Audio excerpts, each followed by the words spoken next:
Ou seja, o mundo está caminhando para um tempo em que não vai mais ter democracia. Onde o Congresso não vai mandar, os líderes das nações vão mandar, vão fazer o que quiserem, em todas as nações. Isso está caminhando para quê? Para uma agenda global, que vai ser, obviamente, uma agenda de controle sobre o mundo, e inclusive o anticristo vai ser o líder disso. Agora, todos os apóstolos falam da segunda vinda. Pedro fala muito da segunda vinda. Paulo fala muito da segunda vinda. João escreveu o Apocalipse. Exato.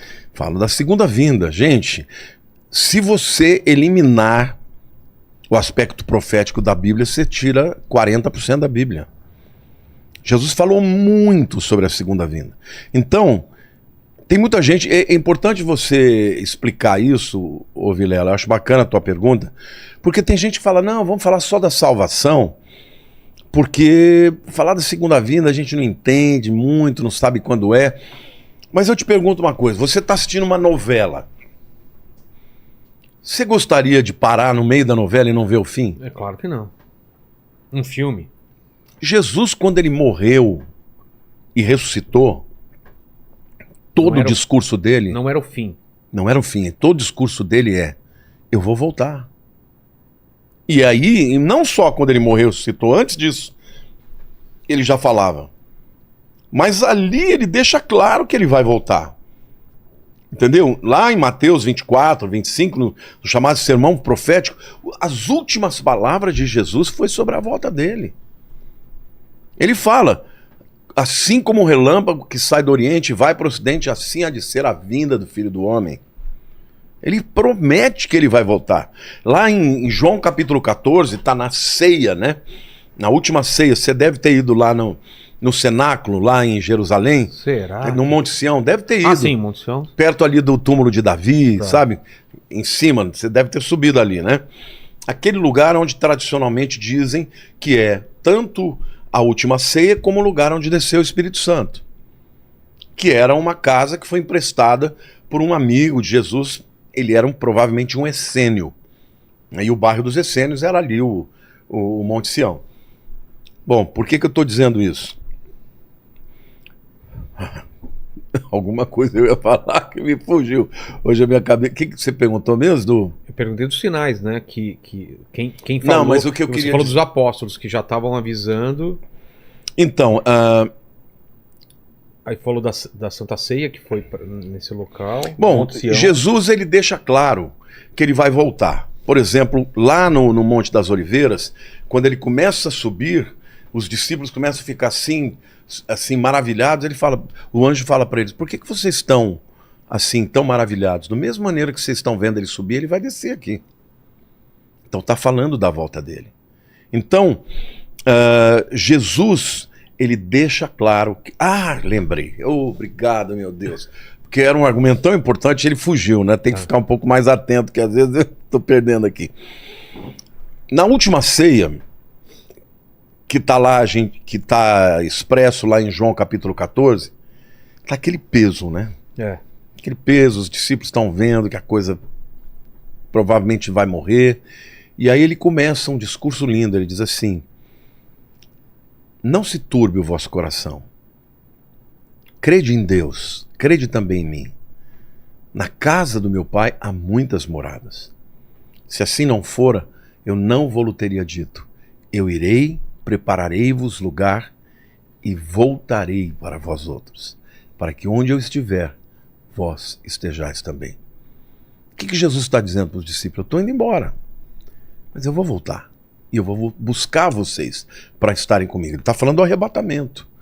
Então, Jesus ele já começou a preparar os discípulos, porque ele estava achando que ele ia implantar o reino naquela hora.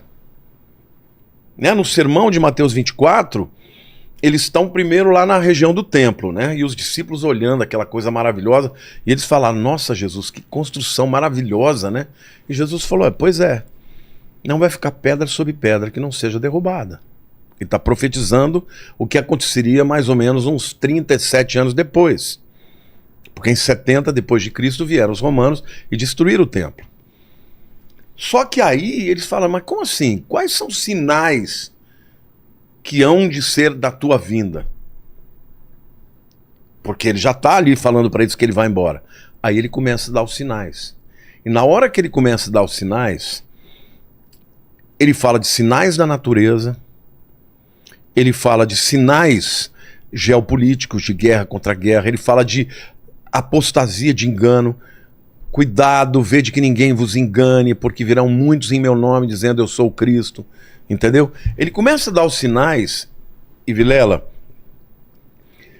hoje nós estamos vivendo numa época em que tudo está acontecendo. Quero até permitir aqui esse espaço e dizer que no dia 16 de outubro eu vou dar uma aula grátis no meu canal do YouTube, Lamartine Pozzella. É uma masterclass, a aula mais completa que eu já fiz. Eu contratei um cineasta para fazer, é uma coisa extraordinária. Sobre as 7 tendências que nós temos no fim dos tempos. E detalhe, sempre houve esses sinais. Algumas vezes tinham mais uns do que outros. Agora está tudo acontecendo junto.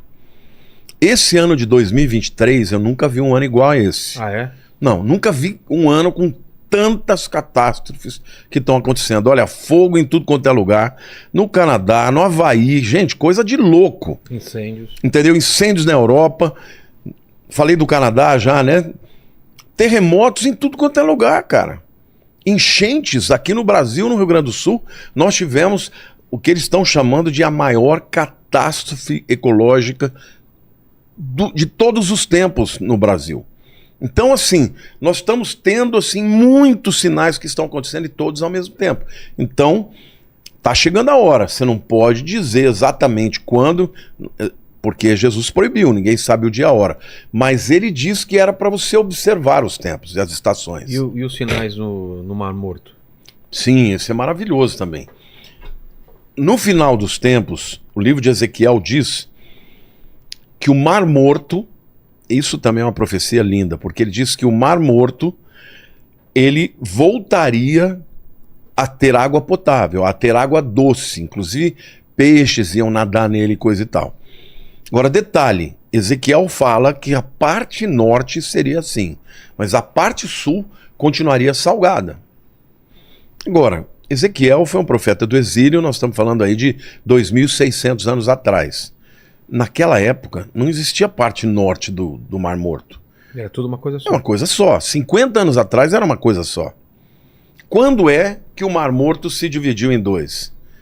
Depois que Israel voltou para sua terra e começaram ali prosperar, muita gente começaram a usar a água do mar da Galileia, o Mar Morto começou a secar. E na hora que ele começou a secar, ele se dividiu em 2. Hoje, inclusive, tem um canal que eles fazem entre a parte norte e a parte sul para que a parte sul não seque completamente. Mas se você olhar até na imagem do satélite, viraram 2 corpos de água. E detalhe, na parte norte começaram a aparecer, veja, a água do Mar Morto está descendo cada vez mais. Então isso significa que já centenas de metros de um lado e de outro, onde havia água, não tem mais água. O que acontece? Aquela pressão daquela água sobre aquela terra não existe mais. Então, do subterrâneo, começaram a aparecer crateras com água doce, que começou a pressionar para fora. Não tem mais o peso da água empurrando para baixo, a água começou a vir de baixo para cima. Hoje já tem mais de 9.000 crateras, chamadas de bolaines. Essas crateras de água doce, algumas são gigantescas, já tem peixes nadando. Então, a profecia começou a se cumprir. Ainda diz lá no livro de Ezequiel que águas que correm debaixo do trono, provavelmente da fonte de Gihon, quando houver o terremoto que Cristo descer, vai descer pelo Vale de Cedron, como diz Ezequiel, e vai entrar pela parte noroeste do Mar Morto e a água vai ficar doce. E ali vai ter nas margens, vegetação, árvores. Hoje, nós estávamos agora em Israel, o ônibus parou, tinha famílias de viadinhos comendo ali, já está aparecendo vida ali num lugar que era totalmente desértico. Então, assim, as profecias começaram a dar sinal. Sem contar as outras do ponto de vista geopolítico. Por exemplo, a guerra... Por exemplo, o livro de Ezequiel é lindo, né? No capítulo 36, Deus fala que vai trazer o povo de Israel de todas as nações da terra, de volta para sua terra. Detalhe, ele não pode estar falando do exílio babilônico, que aconteceu aí no 6º século antes de Cristo. Por quê? Porque ele está falando que ia trazer o povo de volta de todas as nações. Então ele estava falando do exílio que aconteceu no ano 70 e depois no ano 135, quando o imperador Adriano expulsou os judeus e eles não puderam mais ficar na terra. Deus está falando, eu vou trazer o povo judeu de todas as terras, de volta para a minha terra. E eles nunca mais vão sair de lá. Então em 1948 se cumpriu essa profecia. Muita gente dava risada, dizendo, impossível, isso nunca vai acontecer. 37, Ezequiel tem a visão do vale de ossos secos. Deus leva Ezequiel numa visão para um vale terrível, seco, cheio de ossos. E Deus fala para ele, Ezequiel, o que você está vendo? Um vale de ossos sequíssimos. Eles podem reviver? Ezequiel falou, Senhor, tu sabes. Aí ele disse para Ezequiel, profetiza ao vale de ossos secos. Voltem à vida. Aí ele profetiza. Aí começa a ver um barulho. Plim, plim, plim, plim, plim. Começa a ouvir osso batendo com osso. De repente um osso daqui vem, junta com outro aqui e começou a juntar juntas, carne, pele e de repente aparece um exército de pé. E Deus fala assim, esse exército é o meu povo, é a nação de Israel. Eu vou revivê-los. Agora, detalhe, o que aconteceu na época do Holocausto? 6 milhões de judeus foram mortos. E como eles eram encontrados muitas vezes em valas de ossos secos. Essa visão de Ezequiel 37 é a visão do Holocausto. Por causa do Holocausto, por causa do vale de ossos secos, o mundo ficou abismado. O mundo falou, meu Deus, não pode acontecer isso de novo. E aí a ONU, em 1947, em dezembro, decide voltar a partilha entre uma solução de 2 estados, né? Um estado palestínico e um estado judeu. Israel aceitou e os muçulmanos não aceitaram. Mas a moção foi aprovada, inclusive com o voto de Minerva do brasileiro Oswaldo Aranha. A ONU aprovou, mas não fez acontecer. No dia 14 de maio de 1948, Davi Ben-Gurion junta uma série de pessoas, umas 300 pessoas ali na casa dele, e ele faz uma transmissão de rádio dizendo, hoje nasce Israel moderno. Como diz as escrituras, Isaías, pode uma nação nascer num dia? E Deus fala, pode. Assim será com Sião. E assim foi que aconteceu. No dia seguinte, estourou a Guerra da Independência. Uma guerra em que os judeus tinham minoria, não tinham armas, não tinham pessoas preparadas para lutar e venceram a guerra. Em 1 ano e meio aproximadamente, eles conquistaram mais território do que eles tinham na partilha. Só que aquilo que você conquista por guerra é teu. Então Deus permitiu aquilo porque ele estava devolvendo de volta aquela terra para o povo dele. Ele prometeu em 36 que ele ia trazê-los, trouxe. No 37 ele mostra como ele ia trazê-lo. Depois de um holocausto, vales de ossos secos. Quando o mundo fala, não, esse povo não pode mais nada. E Deus fala, esse é o meu povo e eu vou revivê-los. Cara, você foi para Israel. É extraordinário, é uma nação inigualável. Inigualável, tudo aquilo que você vê no deserto, sabe, florescendo, plantações, tem profecia dizendo que o deserto iria florescer. Agora, não, mas isso foi o homem, irrigação gota a gota. Não interessa, Deus disse que ia acontecer, aconteceu. Agora vem o 38 e fala de Gog e Magog. Que é, se você pega lá, todas aquelas nações que virão contra Israel, que vão atacar Israel, são as nações que estão aí. Gog, Magog é Rússia. Pérsia é Irã. Então tá tudo ali. Turquia, Rússia. A China também ou não? China não está lá, embora alguns afirmem que Não é que Magog também é China. Império do Leste, alguma coisa assim, não tem alguma coisa? Isso é no Apocalipse, no é Apocalipse. outra coisa. Tá. Mas essa guerra de Gog e Magog é uma coisa tão extraordinária, porque se pegar o Flávio Joséfo, ele fala que os Magogians são os sítios. Quem são os sítios? Ou citas, como está na Bíblia? É o povo das estepes, é a Rússia. Então, quando você pega... Eu tenho um vídeo no YouTube, se alguém quiser, tiver interesse de ver quem é, porque lá eu falo cada um daqueles nomes diferentes, eu mostro historicamente quem é. Entendi. Entendeu? Todas as nações que estão lá e que a Bíblia diz que vão invadir Israel são aliadas hoje. E contra Israel. Agora, detalhe, Vilela. Detalhe. No tempo em que Ezequiel escreveu, quem foi o povo que permitiu que Israel voltasse da Babilônia? Foram os persas. Ciro, o grande Ciro, imperador persa, foi ele que destruiu a Babilônia e foi ele que permitiu que o povo judeu voltasse. Então ele é um grande aliado. Só que esse Ezequiel, quando ele profetiza para o que vai acontecer no futuro, ele diz que os persas serão inimigos. E quem é o maior inimigo hoje do Irã? Desculpe, de Israel. Irã. É o Irã, não tem outro inimigo. Agora, alguém vai dizer, não, mas hoje o Putin está fazendo acordo com Israel. Agora.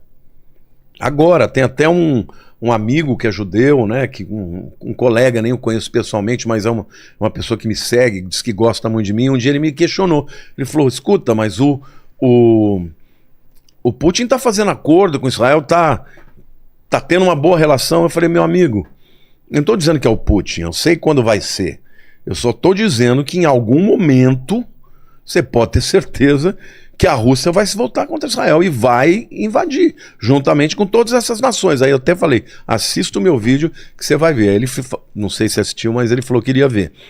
Então, assim, o que eu vejo do ponto de vista futurístico para Israel, eu vejo um momento em que Israel está se tornando cada vez mais...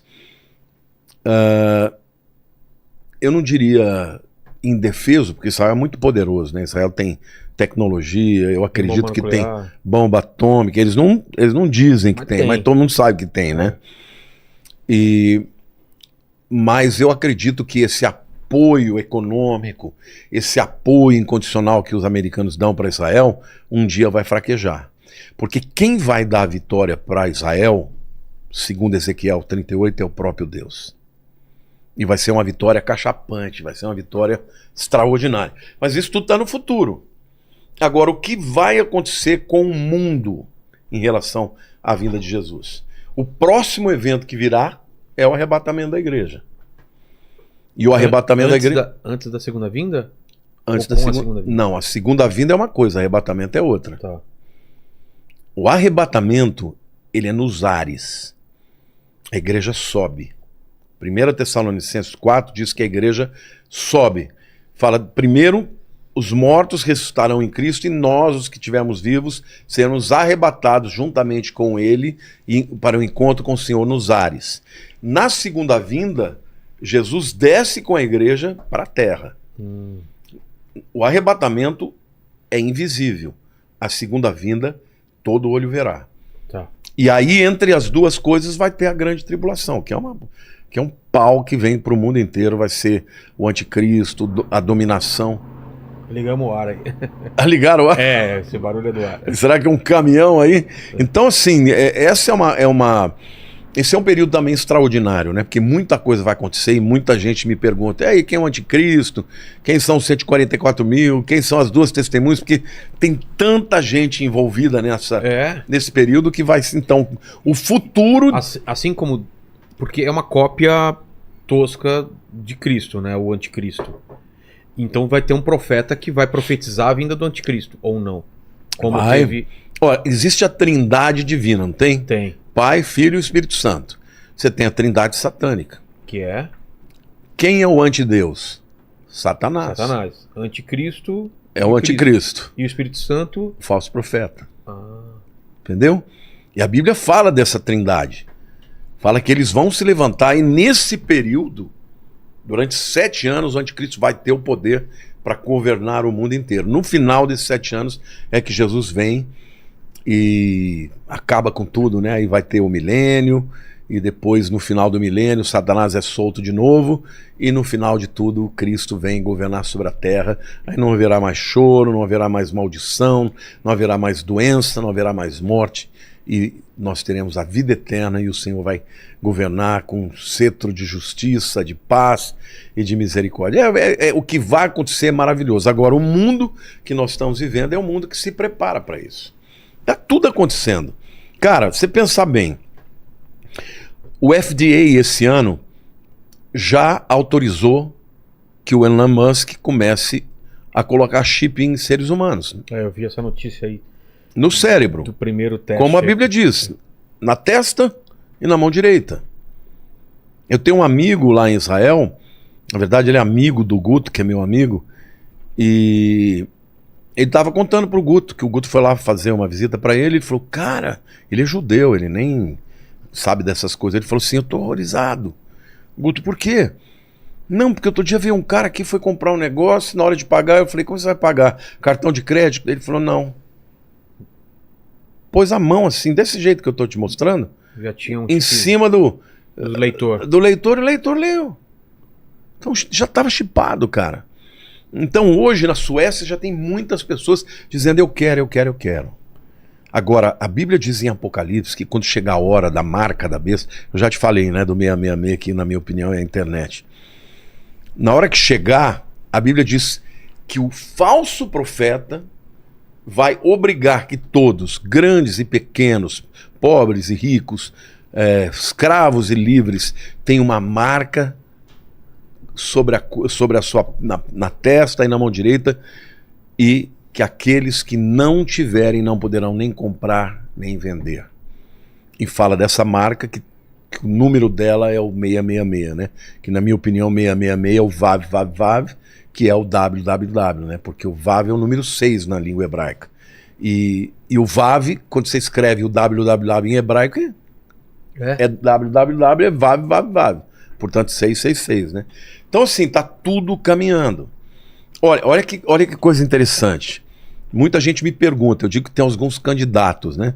Alguns falam, quem que é o anticristo? Tem gente que fala que é o Bill Gates, outros falam... O Trump pode voltar, pode ser ele. Eu até brinco, né? Que o pessoal fala que o Jared, que é o genro do Trump, pode ser. Eu falei, tá mais para Trump do que pro Jared. Porque quando a Bíblia fala que o anticristo tem boca grande, que não respeita as mulheres, eu falei, cara, não, e outra, só falta dizer que ele tem topete. Vamos fazer um exercício aí. Eu acho difícil ele voltar, mas se ele voltar, ele tem uma boa relação com o Putin. Ou seja, ele acabaria a guerra. Traria uma paz aparente, que tem tudo a ver com... Não, e quem que estava fazendo esse acordo? Exatamente. Não, mas aí as pessoas dizem, mas é o Jared, porque o Jared que é judeu. Não, mas... Cara, eu sei lá. Tem alguns candidatos, né? Você pega, por exemplo, do ponto de vista de controle. Esse Elon Musk, cara, eu fico de olho nele. Exato. Cara, você sabe que ele tem mais satélites que a grande maioria dos países do mundo? Sim. Ele, a Neuralink, ele sozinho. Agora os satélites... Starlink. Neuralink desculpa, Neuralink é Starlink. Starlink. Esses satélites, por exemplo, controlam o GPS. E o GPS controla o mundo. GPS controla banco, GPS controla as rotas de avião, tudo, né? GPS controla o tempo, controla tudo. Se você acaba com o GPS, o que acontece com o mundo? Volta para a idade da pedra. Então ele controla os ares já. As armas. Mas ele controla agora as relações sociais. O Twitter não é mais Twitter, agora é o X. O Twitter. Né? Virou o super aplicativo X, que quando ele comprou tinha 550 milhões de pessoas. E o objetivo dele é alcançar em 4 anos 4 bilhões de pessoas. E vai ser um super aplicativo, que vai ter tudo nesse aplicativo. Você vai pagar as contas bancárias, você vai ter nesse aplicativo, por exemplo, um Netflix da vida, as coisas. Tudo. Vai ter tudo. É um super aplicativo, uma coisa só. Um cara vai controlar a economia do mundo, de metade da economia do mundo. E agora ainda vai meter chip dentro das pessoas? controla os céus, controla as relações, a economia e vai controlar o que vai dentro. Eu não sei se você viu a propaganda que ele estava fazendo. Não. Dizendo assim, que coisa boa você manter as suas memórias que você porventura esqueceu com facilidade para acessá-las. Porque esse chip, né, ou esse nanorobô, esse dispositivo, a pessoa vai armazenar lembranças. Então, se o cara está com um Alzheimer, está começando a esquecer as coisas, ele vai ter condições de acessar as memórias. Cara, quem não vai querer uma coisa dessa? Imagine quando começar a acessar a internet pelo pensamento. Se 666 é o número da besta, Paquito é 333. Por quê? Que é meio besta. Por essa você não esperava, hein, Paquito? Então, assim, tem alguns caras. Existem muitos nomes interessantes, né? Por exemplo, Emmanuel Macron. Por quê? Emmanuel é o nome de Jesus. Ah, é? Uai. Emanuel? O anjo Gabriel disse para Maria que o nome dele seria Emmanuel, que significa Deus conosco. Imano, conosco. El, Deus. Deus conosco. O cara chama Emmanuel Macron. Deus grande, de macro, de grande, do grego. Esquisito também. Tem vários aí que tem. Outro dia eu estava pensando, falei, pode ser que não seja nenhum desses. Eles sejam só os apóstolos do anticristo. Caras que estão usando, dominando em áreas específicas para depois chegar e preparar o ambiente para o futuro anticristo. Falam do próximo Papa também, né? Na minha opinião, o Papa não pode ser, né? Embora os adventistas digam... Por quê? Porque o anticristo, ele vai ser um líder político. Entendi. Mashiach, ou Messias, é a palavra ungido. Tá? A palavra Mashiach, da onde vem Messias, que é Cristo. Cristo é a palavra grega que traduz Messias. Então o que significa Cristo? Ungido. Mas ungido para quê? Ungido para ser rei. Porque essa era a palavra que se usava, porque os reis que iam ser reis, eles tinham que ser ungidos com óleo, derramava sobre eles e tal. Então, o Cristo, porque um dia ele vai governar sobre o mundo, o rei do mundo. O anticristo vai ser um líder político. O falso profeta, que é a besta que subiu da terra, lá no livro de Apocalipse capítulo 13, a figura dele é tem a cara de cordeiro e tem 2 chifres. O cordeiro é o animal do sacrifício, portanto ele é um sacerdote. E ele que vai dizer para o mundo que as pessoas vão ter que adorar a besta, a primeira, que é o anticristo, e a sua imagem. Então, na minha opinião, o anticristo não pode ser um papa. Poderia ser um falso profeta. Tá. Mas se não for um papa, vai ser um líder religioso poderoso. Então, está preparando o mundo, né? Nós estamos vendo aí o mundo se preparando para a Agenda 2030. Você já ouviu falar sobre isso? Não, o que é? Da ONU, a Agenda da ONU. Ela tem 17 itens, diretrizes que eles querem mudar. Já ouviu falar do reset econômico? Já. O pessoal tem falado muito a partir da guerra da Ucrânia, né? Então, o que é isso? Eles querem mudar, eles querem estabelecer leis que sejam globais.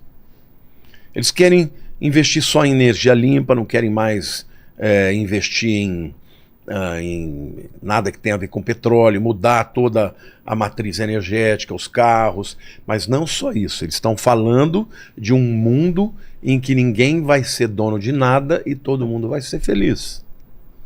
Cara, eu tenho um casal de amigos na França, depois você pesquisa aí, a Lei 49.3 na França. É uma lei em que o Macron, quando ele usa isso sobre um projeto que ele quer passar, o Congresso Nacional tem 24 horas para derrubar a lei. Se não derrubar em 24 horas, ele não precisa mais do Congresso. Ou seja, ele pode governar desse jeito. Porque como é que você consegue derrubar uma lei em 24 horas? Você sabe que não existe. É discussão, é gente daqui, gente dali. Passou 24 horas, caducou. E ele já está dizendo que ele vai usar essa lei para um monte de coisas. Ou seja, o mundo está caminhando para um tempo em que não vai mais ter democracia. onde o Congresso não vai mandar, os líderes das nações vão mandar, vão fazer o que quiserem, em todas as nações. Isso está caminhando para quê? Para uma agenda global, que vai ser, obviamente, uma agenda de controle sobre o mundo, e inclusive o anticristo vai ser o líder disso. Agora, o que eu quero dizer para as pessoas é que a gente não tem que focar simplesmente no fato que vai acontecer de ruim. Porque no final de tudo, Jesus vem. Então, qual é a comparação com a primeira vinda e a segunda vinda? Tem algum tipo... Quer mais um? Não, vou beber água. Aqui tem água. Tem alguma simetria, alguma similaridade? Vai ter também... Ele vai vir de uma mulher virgem? Não. Vou explicar para você. Eu vou ler para você um texto aqui, ó, que é uma coisa que muitas pessoas não se atentam, né? Isaías 61, 1. Isso aqui é o profeta Isaías trazendo uma palavra profética, mas apontando para Cristo. Tá? Diz assim: o Espírito do Senhor Deus está sobre mim, porque o Senhor me ungiu para pregar boas novas aos quebrantados e enviou-me a curar os quebrantados de coração, a proclamar libertação aos cativos e a pôr em liberdade os algemados, a pregoar o ano aceitável do Senhor e o dia da vingança do nosso Deus. Ele diz que o Messias iria apregoar o ano aceitável e o dia da vingança. Detalhe: quando Jesus chegou em Nazaré, a sua terra, é onde ele foi criado, ele nasceu. Tem algumas cidades importantes para Jesus. Ele nasceu em Belém, ele foi criado em Nazaré, ele exerceu o seu ministério em Cafarnaum e morreu em Jerusalém. Mas quando ele chega em Nazaré, ele entra na sinagoga e é convidado para ler as escrituras que estavam no dia e comentá-las. E o texto do dia era esse. Então ele leu esse texto e disse: hoje se cumpre em mim as escrituras.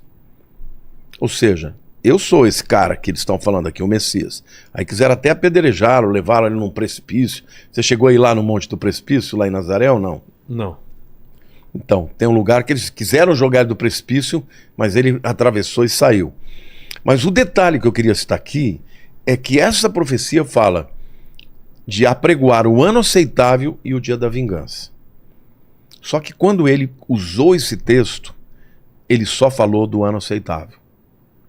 Por que ele omitiu o dia da vingança? Porque o ano aceitável diz respeito à primeira vinda. Ele veio para pregar. É o tempo de você aceitar o meu evangelho e ser salvo. E quando ele vai trazer o dia da vingança? Na segunda vinda. Na segunda vinda ele não vai nascer. Ele vai aparecer no céu, entendeu? E vai acabar com tudo. E ele vem, como diz Apocalipse 19, né? Na batalha do Armagedon. Você foi lá em Megido, né? Viu aquele vale de Jezreel, aquele lugar extraordinário, né? Lá vai ter 200 milhões de soldados. Eu sempre pensei, como é que pode caber 200 milhões de pessoas? Ali cabe. Vai estar tudo empinhado dos exércitos inimigos e ele vai acabar com tudo, entendeu? Eles vão sitiar Jerusalém e ele vai vir do céu e vai destruir os exércitos do anticristo. Então ele vem para ser o juiz na segunda vinda. Na primeira, ele é o cordeiro. Na segunda, ele é o leão. É interessante porque quando João tem a visão do Apocalipse, no capítulo 5, ele vê Deus com um rolo selado, com 7 selos. E ele ouve uma voz dizendo: quem é digno de abrir os selos? E houve um silêncio, porque ninguém era digno. João começa a chorar. Porque ele fala: ninguém foi encontrado digno. Aí ele ouve uma voz dizendo: não chores, porque o leão da tribo de Judá, o cordeiro que foi morto, é digno de abrir os livros.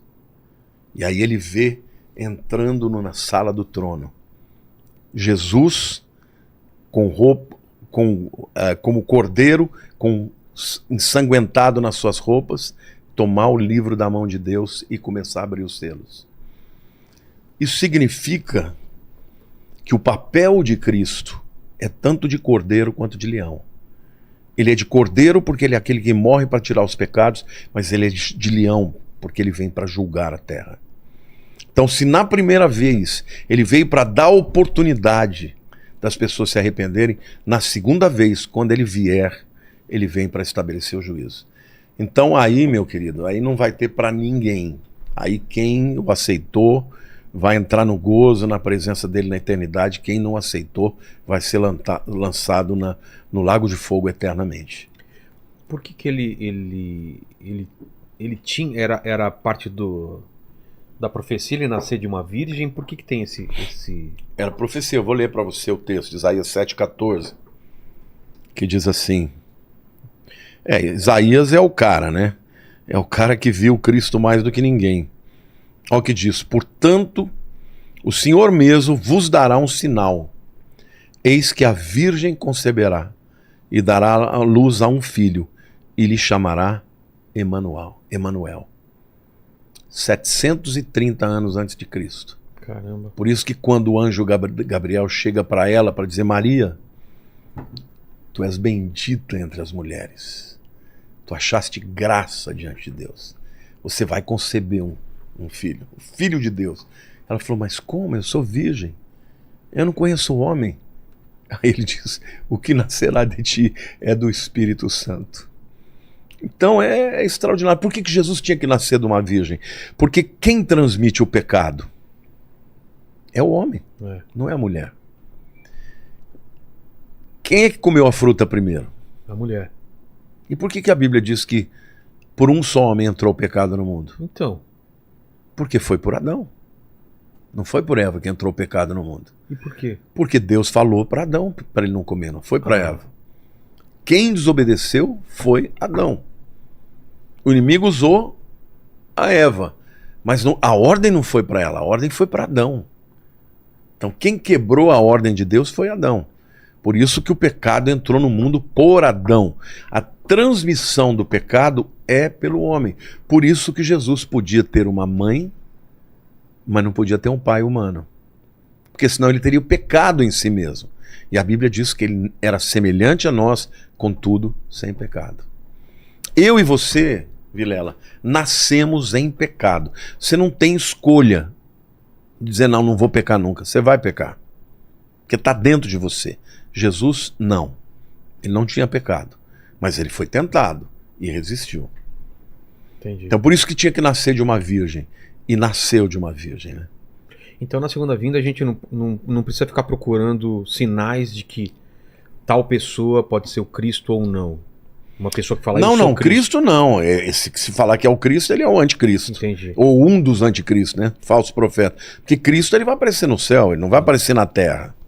Tá. Se esta mensagem falou ao seu coração, não deixe que ela termine quando este vídeo acabar. Reserve alguns minutos do seu dia para buscar a Deus, meditar na sua palavra e permitir que ela transforme a sua vida. Grandes mudanças começam quando damos espaço para que o Senhor fale conosco. Se este conteúdo edificou você, fortaleça este trabalho deixando o seu like, inscrevendo-se no canal e ativando o sino para não perder os próximos cortes. Assim, você também ajuda esta mensagem a alcançar outras pessoas que precisam ouvir a palavra de Deus. E agora eu quero ler você nos comentários. Qual foi o ensinamento que mais marcou o seu coração neste vídeo? Compartilhe sua reflexão ou deixe um versículo que Deus colocou em seu coração. Sua experiência pode fortalecer a fé de alguém que está lendo. Que Deus abençoe a sua vida, a sua casa e a sua família. Continue firme na fé, permanecendo na palavra, porque é nela que encontramos direção, esperança e vida.